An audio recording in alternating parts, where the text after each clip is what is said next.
Olá, meus queridos alunos! Eu sou a professora Isabelle Gravatá e agora vou ensinar para vocês a contestação no nosso curso de prática jurídica. Eu tenho certeza que vocês já assistiram a aula que fala a respeito de postura de audiência, como você deve estar perante o juiz, como é que você deve se vestir, como é que você deve falar. E aí vamos lembrar o seguinte, você, em sendo o autor, o reclamante de uma ação trabalhista, você pode ir acompanhado do seu advogado e vai sentar do lado esquerdo do juiz. Então, o juiz, à esquerda do juiz, o reclamante. E do lado direito, sentará a reclamada. Sentará não tão somente o advogado, como também o preposto. Pessoal, não podemos esquecer, e isso é importantíssimo para explicar para o cliente, né? Porque às vezes eles acham que procuram um advogado e o advogado primeiro vai fazer um grande milagre e segundo vai fazer tudo sozinho. E não é assim.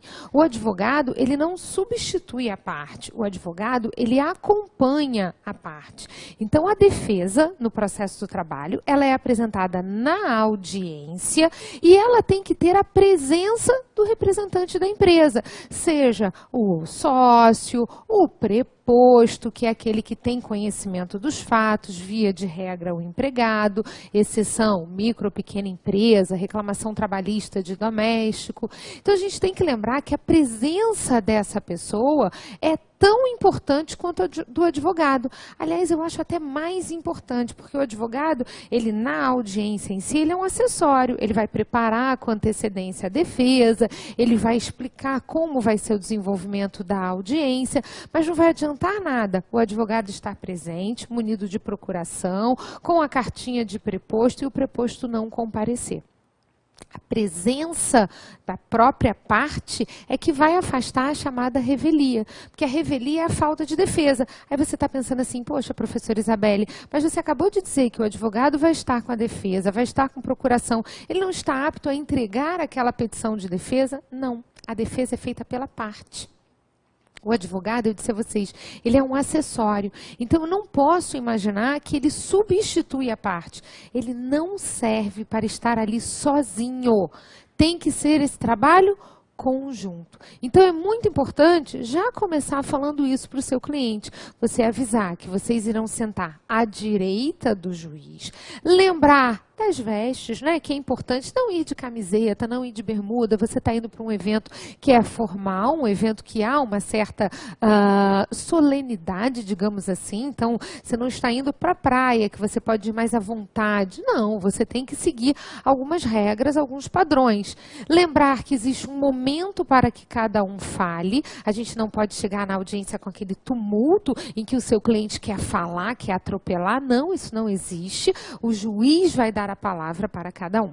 E aí, lembra só comigo o seguinte, aberta a audiência, né, o juiz, seja pelo procedimento ordinário, pelo procedimento sumaríssimo, ele fala para as partes do acordo, ele pergunta se há possibilidade de acordo, ele fala das vantagens do acordo, já que o acordo é uma solução em que as partes combinaram, o juiz apenas homologa. Não sendo feito o acordo, a gente pode ter a leitura da inicial, que as partes podem dispensar, quando então vem a apresentação da defesa. Aí vem esse momento que eu estou aparecendo aqui com vocês. Pessoal, momento da apresentação da defesa. Na CLT, no artigo 847, está escrito que a defesa é aduzida em 20 minutos. A defesa. A resposta do réu. Qualquer modalidade de defesa. Então, eu posso ali apresentar a contestação. Tem gente que não quer contestar, mas quer apresentar uma reconvenção. E tem também a possibilidade de se apresentar uma contestação com reconvenção e uma exceção, por exemplo, de suspeição. Então, todas essas modalidades de defesa, elas são aduzidas em audiência em 20 minutos. Há uma frase assim muito importante que eu uma vez falei, assim, brincando, né? Mas que isso virou uma marca, que eu não esqueço mais. Quando eu digo assim, olha, a emenda inicial, mas não a emenda à defesa. Isso faz a gente se fortalecer e entender que nesse momento você tem que concentrar tudo. Então, se você quer contestar, reconvir, vir com a exceção. Se você tem preliminar na contestação, você não pode esquecer do mérito, porque aquele momento é único, não há emenda à defesa. Não existe essa possibilidade do juiz virar e falar assim, olha, a sua defesa, ela está inepta, a sua defesa, ela está faltando um pouquinho. Não, não tem essa possibilidade. Então, você tem que fazer tudo neste momento. Claro que a CLT de 1943, com o princípio da oralidade ligado à simplicidade, imaginava você aduzir tudo em 20 minutos, verbalmente. E a gente passa a levar escrita, a gente hoje tem o processo eletrônico, que também facilita muito a forma como você vai inserir os dados, né? Mas a gente sabe que o momento processual é esse, olha, do contraditório. Eu já tive a inicial, agora é a vez do réu apresentar a sua defesa. Das modalidades de defesa, a mais importante é a contestação. Por quê? Porque é ela quem afasta a revelia. É na contestação que a gente tem o ônus da impugnação específica. É na contestação que a gente vai rebater todos os tópicos da inicial. Ih, professora, eu estou aqui preparando uma contestação, tem alguns tópicos aqui que o cliente não me falou nada, o que eu vou fazer? Se você nada falar, você confessou. Quem cala, consente. Então, é muito importante você apurar todos os detalhes para deixar o seu cliente ciente de que se ele não rebater algo da inicial, ele simplesmente vai estar confessando. Outro detalhe muito importante é a mudança do Código de Processo Civil. Vocês todos sabem, talvez hoje seja assim o maior tormento dos advogados, né? Porque os advogados se formaram estudando o CPC de 1973 e de repente eles se deparam na prática já com a aplicação do CPC de 2015, porque ele entrou em vigor em março de 2016. Vamos lá. Para e pensa comigo o seguinte. Vida real, prática, TST se posicionou. O TST, ele fez uma instrução normativa de número 39, da qual ele separa, olha, isso aqui eu uso do processo civil no processo do trabalho. E isso daqui eu não uso porque é absolutamente incompatível. Então, existem coisas que eu vou realmente buscar no novo CPC. Eu vou ensinar a vocês, até porque como nós temos vários estados nos assistindo, a gente sabe que em determinados tribunais, eles estão seguindo à risca o encaminhamento da petição ao meritíssimo juízo. Em outros não, pode ser o excelentíssimo senhor, doutor, tão somente juiz da vara do trabalho. Eu vou ensinar você a fazer colocando excelentíssimo senhor, doutor e meritíssimo juízo. Ah, professora, mas isso é o quê? É novidade do CPC e está na parte do que se aplica. As petições são encaminhadas e são dirigidas ao juízo e não ao juiz. Não é a pessoa, é ao juízo. Então, eu tenho que te ensinar a fazer isso aqui. Outro dado da minha aula, que é muito importante do novo CPC, é a reconvenção não ser mais oferecida numa peça separada. A regra agora é que a reconvenção, ela venha como pedido da contestação. Então, primeiro você contesta, rebatendo todos os tópicos da inicial, e depois você faz o pedido de reconvenção. Alerta, existe a possibilidade de você até fazer a reconvenção em peça separada, se você não contestar. Existem pessoas que optam, né? Olha, eu não vou contestar, eu não tenho que contestar, a matéria realmente ele está correto, confessa, eu não tenho contestação nenhuma a apresentar, mas eu preciso reconvir. Na reconvenção você inverte. Quem era o réu passa a ser o autor e quem é o autor vira réu. Então, a gente precisa saber se é o caso de fazer só a reconvenção sem a contestação. Essa é uma novidade do CPC. Outra coisa do novo CPC, em relação à exceção. Exceção na CLT poderia ser de incompetência relativa e também de suspeição. Lembrando que a CLT de 43 se inspirou no CPC de 39, ó. Não era nem de 73. Então, quando ela fala em suspeição, ela vai abranger também impedimento. Mas a grande novidade do CPC agora é dizer que aquela exceção de incompetência relativa, não existe mais. E a gente vai utilizar isso aqui. Por que não existe mais? Porque eles colocaram dentro do rol das preliminares a incompetência absoluta e a incompetência relativa. Então, as duas hoje figuram como preliminar da contestação. Então, isso também vai ser um detalhe muito importante para a gente estudar aqui. E mais um pouquinho. No passado, nós tínhamos que fazer em peça separada impugnação ao valor da causa e impugnação à gratuidade de justiça. Nos dias de hoje, não mais. A gente pode concentrar tudo isso na contestação. Então, vou mostrar para vocês através do material e não vou ficar lendo o artigo. Vocês vão perceber que tem o artigo até transcrito no material, mas eu mostro para vocês, assinalo uma coisa ou outra, mas eu quero mesmo que vocês prestem atenção na minha explicação. Que vocês compreendam que através da Instrução Normativa 39, a gente fez assim uma mexida na nossa contestação. No ano de 2016, logo no início do ano, nós ficamos assim muito amarrados na expectativa do que seria a entrada em vigor do CPC, que seria em março, e do que seria, qual seria o posicionamento do TST. Hoje, tranquilamente, eu falo para vocês que com essa instrução normativa, a gente não tem dúvida desse formato que a gente vai fazer a nossa peça de defesa. Então, vamos dar uma olhadinha nos meus slides, vamos dar uma sequência na nossa aula através do material. Vejam só. Contestação está dentro das respostas do réu. Na verdade, nós temos 3 modalidades de resposta. E aí eu coloquei aqui para vocês, olha, muita atenção e muito cuidado. Nós tínhamos as exceções. Exceção de incompetência, suspeição, impedimento. Lembrando que incompetência aqui era a relativa.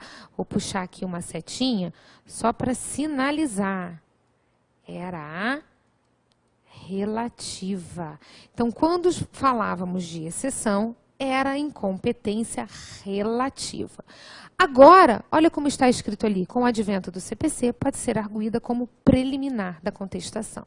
A exceção de suspeição, a exceção de impedimento. Então, eu tenho contestação propriamente dita, eu tenho exceção e ainda tenho reconvenção. 3 modalidades de resposta do réu. 3 modalidades que no nosso CPC de 73, elas eram inclusive bem separadas. Coloquei aqui para vocês, olha, no CPC de 73, a contestação concentrava os argumentos da defesa, a reconvenção era a inversão de partes e a exceção se pedia incompetência relativa, impedimento e suspeição. Além disso, impugnava-se o valor da causa e a assistência jurídica gratuita de forma separada. Vejam só, em peças autônomas. Muda o CPC e vai mudar a nossa forma de pensar. E aí eu coloco aqui para vocês, com o advento do CPC de 2015, a contestação se torna um instrumento de defesa completo. O processo no novo CPC consolida a contestação como a principal defesa do réu, ampliando a sua importância. O que vai acontecer, então, com a nossa contestação? Toda matéria de defesa pode ser concentrada. Lembra da minha frase? Não existe emenda à defesa, então eu concentro tudo na contestação. Pessoal, nós não vamos ter uma segunda oportunidade.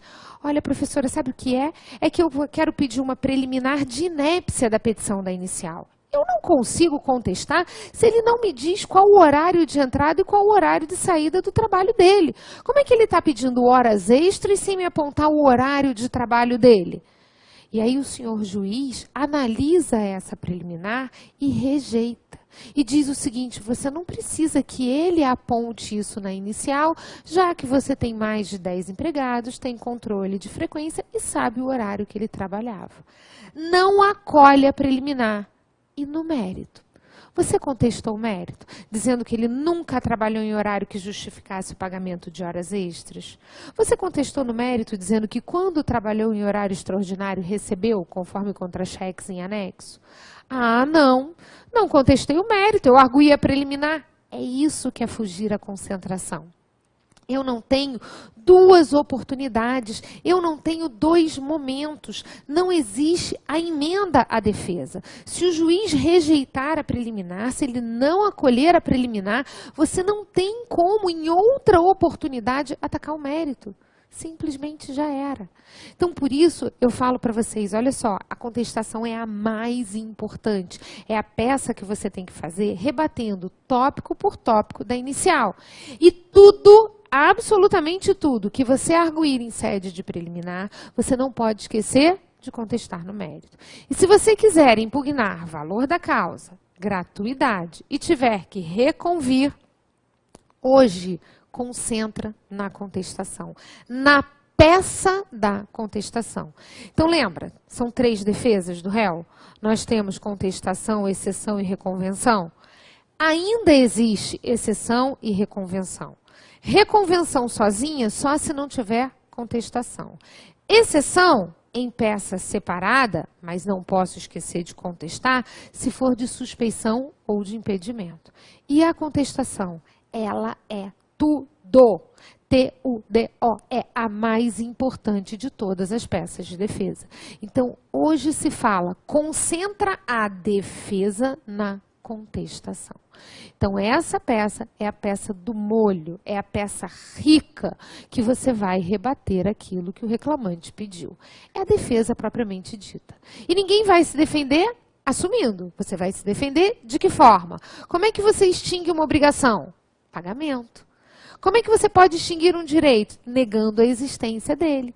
Claro que você tem uma inversão de ônus da prova. Se você é reclamado e você, por exemplo, nega o direito, você pode deixar a prova com ele. Mas se você alegar algum fato extintivo, modificativo ou impeditivo, você inverte e traz o ônus para si. Você vai ter que ter testemunha, você vai ter que ter documento, vai, se for o caso, requerer uma prova pericial. Você vai provar aquilo que você alegou. Uma dica bem prática para vocês. Às vezes fazer a prova é sofrível, é difícil. Eu já recebi cliente que me dizia assim, olha, ele não fazia horas extras. Ele saía rigorosamente no horário. Tudo bem, você tem aí mais de 10 empregados, você tem o cartão de ponto. Cadê o controle de frequência? Sumiram. Eu não tenho documento. Bom, então vamos pensar em testemunha. Ah, é muito difícil, ninguém quer ser testemunha. O pessoal que trabalhou com ele já não é mais da empresa, não vai querer testemunhar. E aí? Você que está fazendo a peça de contestação, você alega. Provar são outros 500. Se amanhã ou depois na audiência você vai conseguir fazer uma boa prova da sua alegação, bingo, perfeito, sucesso total. Mas se não for conseguir, você não vai, desde a contestação, já fazer aquela sofrência, né? Ah, sabe o que é? Na verdade, eu alego isso, mas não tenho prova. Não. Aí você não está fazendo uma boa defesa. Contestar é negar, não é assumir, é negar. Volta então comigo no meu material, vejam só. Fundamento legal da contestação, artigos 847 da CLT, combinado com os artigos 336, 337 e 343 do CPC. Gente, atenção aqui, ó. Eu tenho aqui preliminares, tenho aqui reconvenção. Coisas que na CLT eu não tenho. Nesse ponto, a CLT ela é muito crua, muito pobrinha. Abrindo o artigo 847, ele só me diz assim, a defesa é apresentada em audiência em 20 minutos. Será aduzida em 20 minutos após a leitura da inicial, se dispensada? Aí você diz assim, defesa, quais? Como? Quais são as preliminares? Quais são? Não tem nada disso na CLT. Então, eu tenho que me pautar no que aparece lá no 336, no 337, no 343, para recordar. Agora, sintonia com a trabalhista. O que é sintonia com a trabalhista? O CPC é formal. Os requisitos da petição inicial são gigantescos. enquanto que da CLT estão ali contidos no artigo 840 e são simplérrimos. Então, não vamos exagerar na dose de pedir preliminar sem ter os bons olhos a simplicidade do processo do trabalho. Senão foi como eu disse a vocês, do sujeito que pediu a inépcia da petição inicial e o juiz rejeitou. Então, não é pedir por pedir. Olha se realmente não dá para entender, se não está fundamentado, se está pedido e não tem fundamento, ou se tem fundamento e não há pedido explícito, para você saber arguir muito bem essa preliminar. Então, de olho no CPC, porque lá tem uma lista, mas sem perder a noção de que o processo do trabalho ele é mais simples. Voltando lá comigo. Vejamos a redação desses artigos, onde nós temos o rol de preliminares, onde nós temos também a forma de defesa da reconvenção. Eu coloquei aqui um quadrinho comparativo, né, só do antigo artigo do CPC de 73 com o atual do CPC de 2015, só porque eu sei que vocês vêm com aquele ranço. Eu mesma, muitas das vezes, pessoal, eu repito assim, olha, o artigo 267 do CPC, extinção do processo sem resolução do mérito, 269, extingue com mérito, porque foram anos e anos falando do CPC de 73. Então, nessa comparação, é só para você perceber que há uma equivalência. A primeira equivalência é no princípio da eventualidade. Quando eu puxo aqui para vocês o artigo 336, eu estou dizendo assim, ó, pediu na preliminar, não esqueça de contestar o mérito. Lê comigo, vê se não é isso. Incumbe ao réu alegar na contestação toda a matéria de defesa, expondo as razões de fato e de direito com que impugna o pedido do autor e especificando as provas que pretende produzir. Eventualidade significa dizer, se tiver preliminar, não esquece de somar o mérito, não esquece de contestar o mérito. O artigo 337 traz aquele rol de preliminares, ó, antes de discutir o mérito, significa dizer preliminarmente. Mas olha como a própria redação do artigo nos é clara. Antes de discutir o mérito, ele não está me dizendo assim, eu não vou discutir o mérito, ele só está colocando em ordem. Eu costumo dizer que a gente não tem um manual prático dentro da nossa CLT. A CLT que tem parte de direito material, que tem uma parte de direito administrativo, o processo de multas administrativas está ali contido, e que tem a parte do direito processual, ela não tem a parte prática, do tipo, quem foi que estabeleceu que você começa a peça com o excelentíssimo senhor doutor juiz? Por que esse monte de pronome de tratamento? Isto é costume. Então, isso não está escrito no artigo da lei. Mas a ordem em si que a gente estabelece para formular a nossa peça, ela vem do próprio processo. Se o processo me diz que preliminar é antes de mérito, eu não posso entregar para o juiz uma peça com a preliminar no final. Não tem sentido, não tem lógica. A preliminar vem preliminarmente, inicialmente, e depois vem o mérito. Tem inicial perfeita, brilhante, que não cabe nenhuma preliminar na contestação. Tem inicial péssima, que você tem preliminar de tudo e mais alguma coisa. O que eu quero dizer com isso? Cada caso é um caso. Não estamos falando de prática? Sente com o seu cliente. Pegue um formulário, escreva com ele tudo que ele tem para falar a respeito do caso. Pegue a inicial e leia. Primeiro, observe a forma jurídica. Você tem fundamentação para todos os pedidos? Tenho. Não, eu não tenho, então já sei que a forma jurídica não está boa.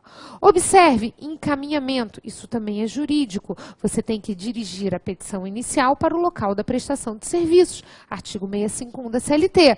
Ah, não, ele colocou para o lugar que ele reside. Opa, então ali tem um erro jurídico.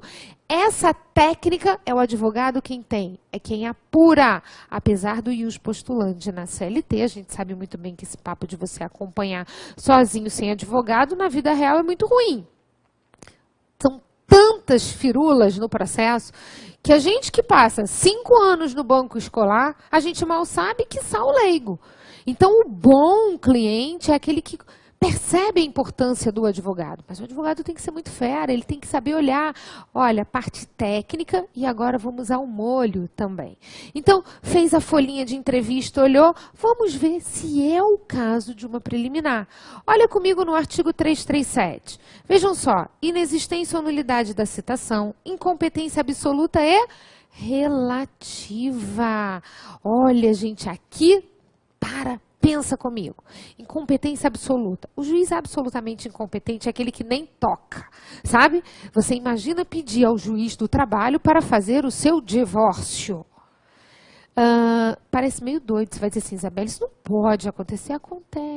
Acontece. Às vezes você tem numa relação de emprego, né, o empregado trabalhando com a esposa.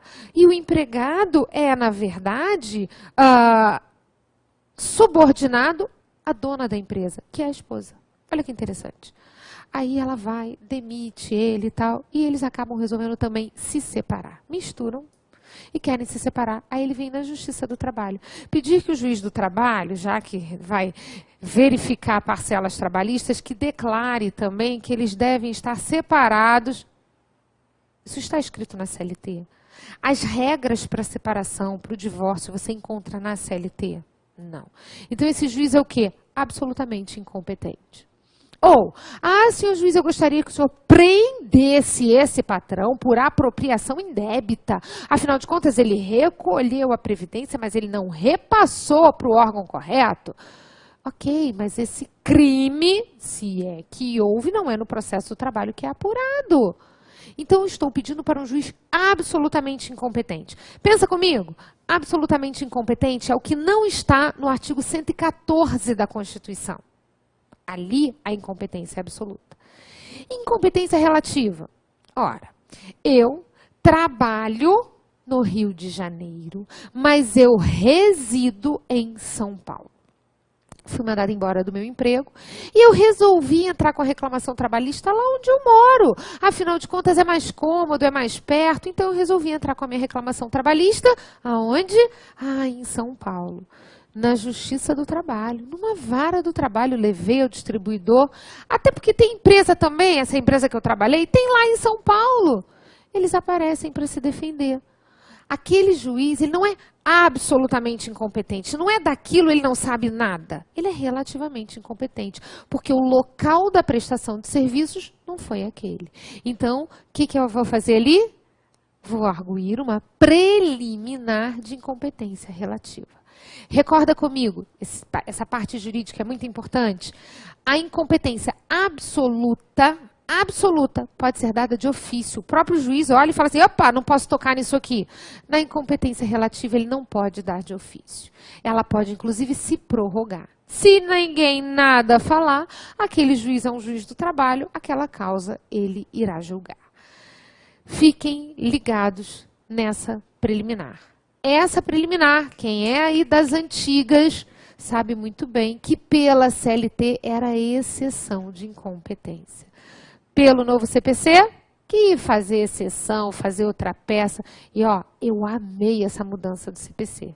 Eu, advogando, por várias vezes eu via o sujeito entrar com a exceção de incompetência e não contestava. E simplesmente não era acolhida aquela exceção de incompetência e ele ficava a ver navios porque não tinha contestado. Olha como ficou agora muito melhor, muito mais fácil, muito mais simples. Para que exceção é na contestação? Aí você tá ligado ao que eu te falei lá no início? Toda vez que tiver a preliminar, não esquece também do mérito. E aí o sujeito contesta o mérito. A gente acabou com aquele número absurdo de revelias porque o sujeito estava pedindo incompetência relativa. Então, pessoal, agora isto é preliminar. Pediu para o juiz se declarar incompetente? Joia, tranquilo. Dizer que não é São Paulo, é Rio de Janeiro? Tá maravilhoso. Agora, não contestar o mérito vai ser a maior furada. E como isso agora está aqui na contestação, fica mais fácil você recordar da existência do mérito, ok? Volta comigo um minutinho aqui. Olha só. Depois, incorreção do valor da causa. Aquilo que era feito em peça separada, tá aqui também, olha. Sendo feita dentro da própria contestação, como uma preliminar.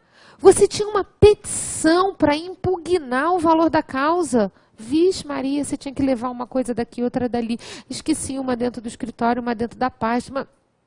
Agora é uma preliminar, impugnação ao valor da causa. No nosso processo do trabalho, a gente sabe muito bem que o valor da causa, ele dita o rito. Causa até 40 salários mínimos, sumaríssimo. Causa acima, ordinário.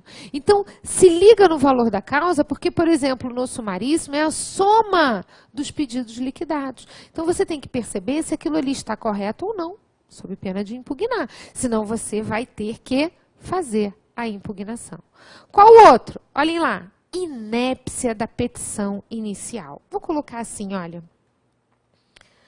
Um asterisco e assim, ó. Mais comum. É a hipótese mais comum que nós temos de preliminar numa contestação. Por quê? Porque o pessoal acha que é tão simples, que chega lá e pede sem dizer o porquê, sem fundamentar. Esse papo de dai-me os fatos que eu lhe darei o direito é tudo muito bonitinho, mas você tem que dizer de onde é que vem esse direito. Olha, eu estou apontando ali um feriado trabalhado, era um feriado municipal, Cadê? Você fez a prova disso, isso aparece ali, você argumentou que era porque era feriado, você explicou. Então eu tenho que ter causa de pedir e pedido. E muitas das vezes a petição está inepta porque não tem causa de pedir. Muitas das vezes a petição está inepta porque o pedido está implícito e aí você não sabe nem ao certo o que ele quer. Então, cuidado.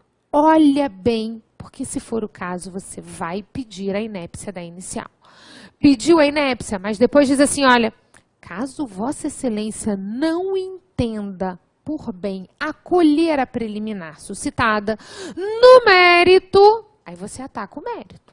Olha, nunca fez horas extras, não tem horário que justifique, e aí você sai atacando o mérito também. Bom, pessoal, vou encerrar aqui a primeira parte da nossa aula e a gente volta falando um pouquinho mais da contestação do seu advogado e vai sentar do lado esquerdo do juiz. Então, o juiz, à esquerda do juiz, o reclamante. E do lado direito, sentará a reclamada. Sentará não tão somente o advogado, como também o preposto. Pessoal, não podemos esquecer, e isso é importantíssimo para explicar para o cliente, né? Porque às vezes eles acham que procuram um advogado, e o advogado primeiro vai fazer um grande milagre e segundo vai fazer tudo sozinho. E não é assim. O advogado, ele não substitui a parte. O advogado, ele acompanha a parte. Então, a defesa, no processo do trabalho, ela é apresentada na audiência e ela tem que ter a presença do representante da empresa. Seja, tem que seguir algumas regras, alguns padrões. Lembrar que existe um momento para que cada um fale. A gente não pode chegar na audiência com aquele tumulto em que o seu cliente quer falar, quer atropelar. Não, isso não existe. O juiz vai dar a palavra para cada um. E aí, lembra só comigo o seguinte, aberta a audiência, né, o juiz, seja pelo procedimento ordinário, pelo procedimento sumaríssimo, ele fala para as partes do acordo, ele pergunta se há possibilidade de acordo, ele fala das vantagens do acordo, já que o acordo é uma solução em que as partes combinaram, o juiz apenas homologa. Não sendo feito o acordo, a gente pode ter a leitura da inicial, que as partes podem dispensar, quando então vem a apresentação da defesa. Aí vem esse momento.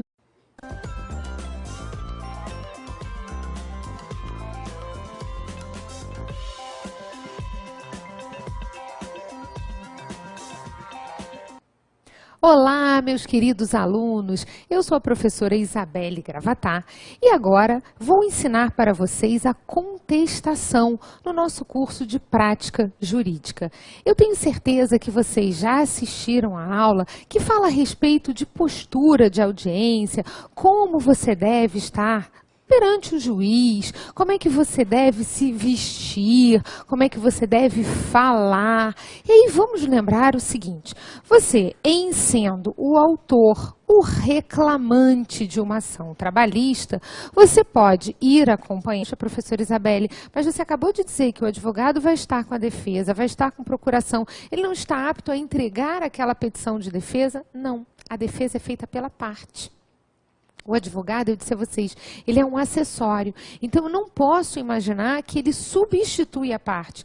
Ele não serve para estar ali sozinho. Tem que ser esse trabalho conjunto. Então, é muito importante já começar falando isso para o seu cliente. Você avisar que vocês irão sentar à direita do juiz.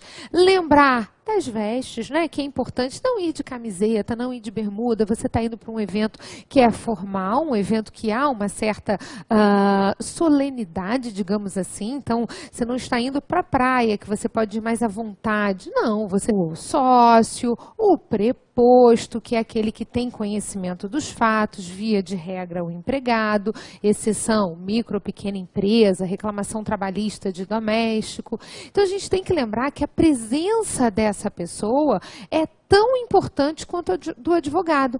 Aliás, eu acho até mais importante, porque o advogado, ele na audiência em si, ele é um acessório, ele vai preparar com antecedência a defesa, ele vai explicar como vai ser o desenvolvimento da audiência, mas não vai adiantar nada o advogado estar presente, munido de procuração, com a cartinha de preposto e o preposto não comparecer. A presença da própria parte é que vai afastar a chamada revelia, porque a revelia é a falta de defesa. Aí você está pensando assim, pô,